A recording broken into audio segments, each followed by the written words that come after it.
Hello, my name is John Bischof. I am the director of the Bioheat and Mass Transfer Lab, and I also direct the Institute for Engineering and Medicine and a National Science Foundation Engineering Research Center called Advanced Technologies for the Preservation of Biological Systems. And we're really focused on the title there, Cryogenically Suspending and Rewarming Living Biological Systems. So the vision of the ERC and also my lab is to make living products readily available in urban and rural areas across the globe to advance healthcare vertebrate models, biodiversity, food supply, and beyond. And so what we're going into our renewal year. We spent the first 4 years really focused on preserving living things. And now we're moving to actually move all of our test beds, which are cells for cell therapies, tissue products, microphysiological systems for drug testing, whole organs for transplant, and organisms like zebrafish and Drosophila for genetic studies of disease, making sure that we can get those out into the world to do good and have societal impact. A lot of our technologies are just focused on the multiscale thermodynamics of water. So actually being able to lower the temperature to lower the metabolism in these different biological systems.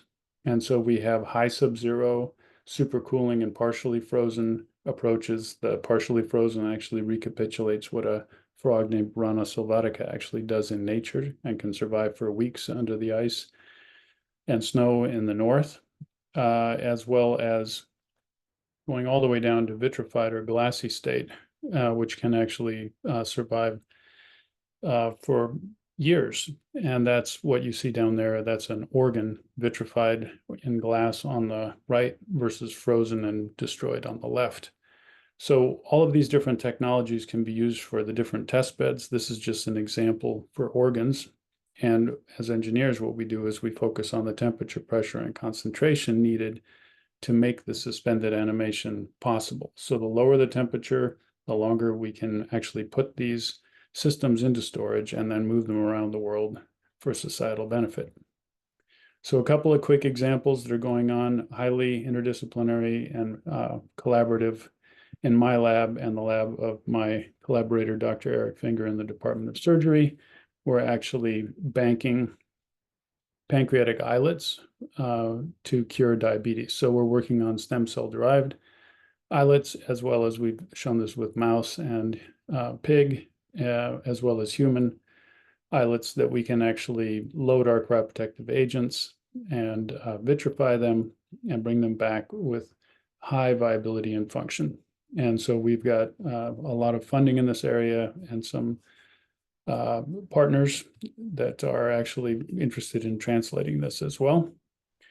In another area, we are working on cryopreservation of organs. And so this is the first robust transplant of cryopreserved organs that were actually banked in the vitrified state for up to 100 days.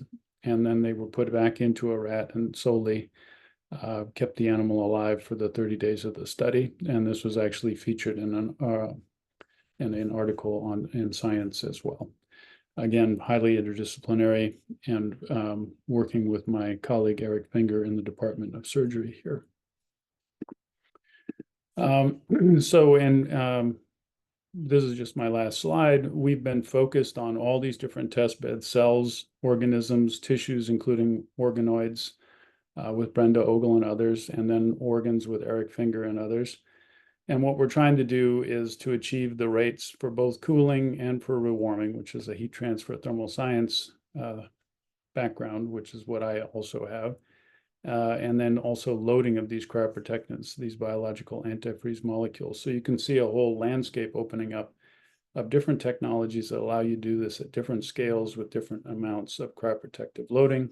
You see some of the publications there on the right, as well as what I would call our rewarming all-stars. Many of the students in the lab are either continuing, moving into research professor roles, or moving into their own faculty or industry positions elsewhere. And with that, I'll thank you for watching and be happy to entertain any questions you might send me with your interest.